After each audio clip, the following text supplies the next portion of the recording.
Dear students, as we are discussing chapter triangles from class 10th mathematics syllabus, so till now we covered BPT, we also did converse of BPT similar triangles.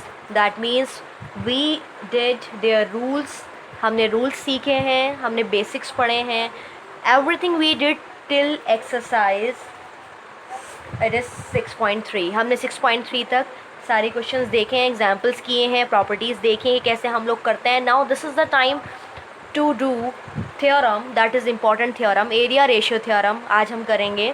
इस session के लिए इसका proof आपको नहीं करना है, लेकिन आपको स्टेटमेंट मालूम होना चाहिए और इसकी एप्लीकेशन क्या है वो भी आपको मालूम होनी चाहिए. So it is based on areas of similar triangle, यानी अगर दो ट्राइंगल सिमिलर हैं तो उनके एरिया से क्या रिलेशन निकल सकता है, तो हम इस थ्योरम में पढ़ते हैं. What is the statement of this theorem? The ratio of the areas of two similar triangle is equal to the square of ratio of their corresponding sides. अब इसका मीनिंग क्या है? यानी आपने दो ट्राइंगल ड्रॉ किए हैं, A B C and P Q R. The ratio of area of similar triangles, ये ट्राइंगल कैसे होने चाहिए? सिमिलर होने चाहिए. तो यानी इसको हम मैथमेटिकली क्या लिख सकते हैं? If triangle A B C is similar to triangle P Q R, then ये थ्योरम कहती है ratio of the areas of these two triangle, यानी area A B C upon area P Q R will be equal to, क्या हो जाएगा? Is equal to the square of ratio of corresponding side. यानी जिस sequence में लिखी है alphabet उसी सीक्वेंस में हम साइड्स का रेशियो लेते हैं, आपको मालूम है, बिल्कुल बेसिक. तो ये उनके रेशियो का स्क्वायर के बराबर होता है. यानी ए बी के सामने पी क्यू करस्पॉन्ड कर रहा है, so A B upon P Q का होल स्क्वायर हो जाएगा. Similarly B C upon Q R whole square further equals to third side is A C, so I can write A C upon P R whole square. तो यानी इस ratio, ये जो theorem है इसका direct आप याद रख सकते हैं कि इसका एप्लीकेशन ये है कि जब भी दो ट्राइंगल सिमिलर दिए जाएं तो आप उन दोनों के एरिया का रेशियो बराबर रख सकते हैं करस्पॉन्डिंग साइड के रेशियो के स्क्वायर के. तो आप corresponding side A B upon P Q भी ले सकते हैं होल स्क्वायर के साथ, B C by Q R का होल स्क्वायर ले सकते हैं, या फिर A C by P R का होल स्क्वायर ले सकते हैं. हमेशा वैल्यू किसके बराबर आएगी? Ratio of their areas. इसका प्रूफ हमें नहीं करना है, लेकिन हम एक इम्पॉर्टेंट कॉरोलरी पढ़ेंगे, बल्कि दो कॉरोलरीज हैं जो इससे निकल कर आती हैं, ताकि आपको अगर 1 मार्क का कोई भी क्वेश्चन आए तो आप उसे ड्रॉप ना करें. तो देखिए, ये थ्योरम तो स्पेशली साइड्स के रेफरेंस में है, लेकिन यहाँ से एक चीज़ और निकल सकती है जो आप प्रूफ के ज़रिए निकाल सकते हैं. अगर आपको प्रूफ की नीड नहीं है, आपको डायरेक्ट लर्न करना है, याद रखना है. अगर हम इसमें मीडियन डालें, हमने मीडियन डाली A M and P N, these are medians. तो जैसे एरिया का रेशियो साइड के रेशियो के स्क्वायर के बराबर होता है, वैसे मीडियन के रेशियो के स्क्वायर के बराबर भी होता है. So this is corollary. We are doing two corollaries here. Corollary होती है डिड्यूस्ड रिजल्ट, यानी रिजल्ट से दूसरा रिजल्ट निकालना. तो यानी area A B C upon area P Q R can be written as A M upon P N whole square. ये क्या है यहाँ पर? ये दोनों मीडियंस हैं. लाइकवाइज यहाँ पे हमने मीडियन डाली, हम परपेंडिकुलर भी डाल सकते हैं. तो हमने परपेंडिकुलर डाला O, और यहाँ ये परपेंडिकुलर डाला है हमने P. It is P already hair. इसको हम नेम देते हैं S. तो जैसे ये रिलेशन साइड के रेशियो के स्क्वायर के बराबर भी आएगा, तो मीडियन के रेशियो के स्क्वायर के बराबर भी आएगा. Similarly area A B C upon area P Q R will be equal to A O by P S whole square. यानी ये ऑल्टीट्यूड के रेशियो के स्क्वायर के बराबर भी आता है. तो आप लोग इसे अच्छे से ध्यान रखेंगे. थ्योरम का स्टेटमेंट क्या है, इसका कॉरोलरी क्या निकल सकता है? मीडियन का रेशियो का स्क्वायर भी इसके एरिया के रेशियो के बराबर आ सकता है. लाइकवाइज आप ऑल्टीट्यूड के रेशियो के स्क्वायर को भी एरिया रेशियो के वैल्यू के बराबर रख सकते हैं. Now this was the theorem. Now we will do example, that is most important example of this exercise, वो भी हम करेंगे यहाँ. Example 9. The line segment XY is parallel to side AC of triangle ABC and it divides the triangle into two parts of equal areas. यानी इस triangle का area इस quadrilateral के बराबर है. देखो इस लाइन ने दो इक्वल पार्ट्स में से ब्रेक कर दिया है. Find the ratio AX upon AB. आपको रेशियो निकालना है. तो जब भी क्वेश्चन में जिक्र आए एरिया का और फिर साइड के रेशियो का, तो आप समझ जाना एरिया रेशियो थ्योरम लगानी है, यानी अगर दो ट्राइंगल सिमिलर हो तो उनके एरियाज़ का रेशियो करस्पॉन्डिंग साइड के रेशियो के स्क्वायर के बराबर होता है। अब यहाँ ये दोनों ट्राइंगल तो है नहीं, लेकिन एक छोटा ट्राइंगल है और एक बिगर ट्राइंगल है, तो हम इन दोनों को सिमिलर शो करके यहाँ तक पहुँच सकते हैं। So solution,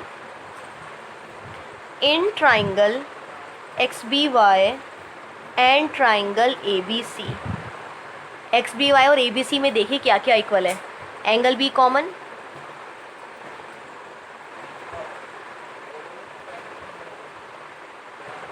this angle equal to this angle corresponding angle, आप ये दोनों भी लिख सकते हैं because X Y is parallel to A C. Angle B X Y is equals to angle B A C corresponding angles. Double A से similar हो जाएगा छोटा ट्राइंगल और bigger triangle, hence triangle X B Y is similar to triangle X B Y A B C by double A similarity criteria. जब दो triangle similar हो तो उनकी एरिया का रेशियो करस्पॉन्डिंग साइड के रेशियो के स्क्वायर के बराबर होता है। हम ये थ्योरम अभी पीछे आपको बताइए। नाउ सिंस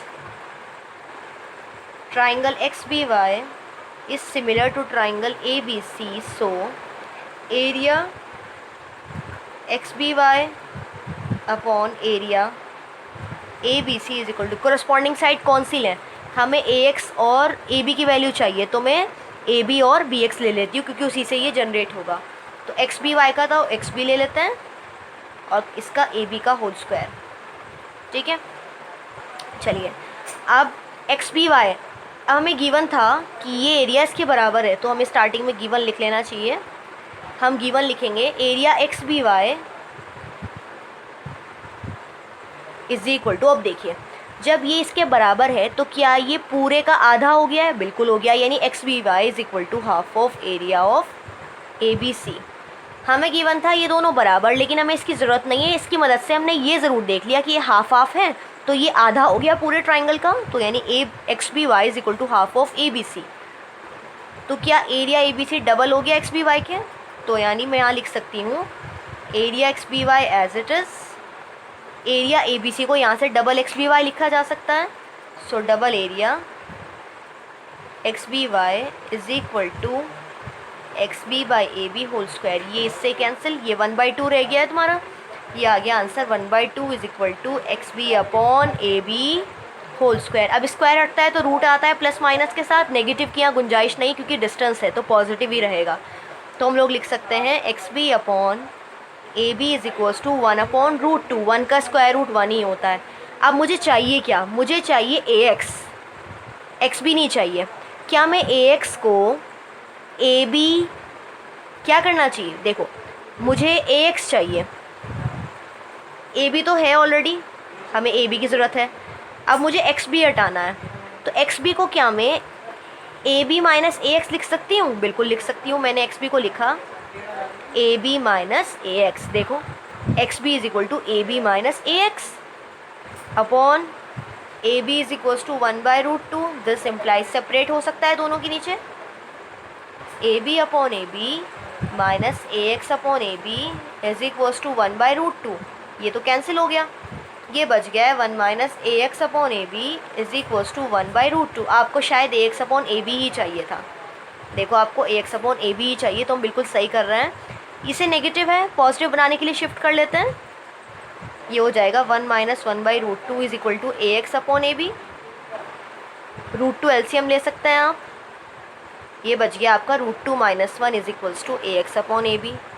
√2 को ऊपर नीचे मल्टीप्लाई कीजिए रैशनलाइज करने के लिए, ये हो जाएगा आपका जब √2 ऊपर नीचे मल्टीप्लाई होगा ऐसे, √2 2 minus √2 upon 2 is equals to A X upon A B, and this is my answer.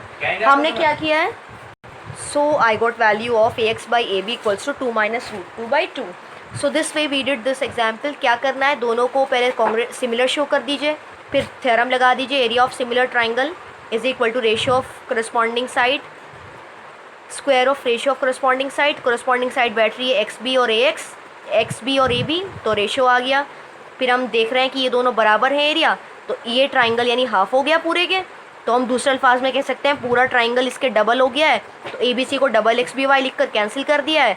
फिर X B Y A B की वैल्यू बैठ रही थी, लेकिन मुझे एक्स बी नहीं चाहिए, मुझे ए एक्स चाहिए था। तो मैंने एक्स बी को लिखा A B minus A X, लिखा, सेपरेट किया, देन रैशनलाइज किया, तो मेरा आंसर आ गया है। So I hope you understood well. तो आप इसको दोबारा से रिमाइंड करके देख लीजिएगा ताकि आपकी जो भी डाउट्स हों वो क्लियर हो जाएं। And on this basis you will try exercise 6.4 at home, and you can share your problems in comment section also. Thank you.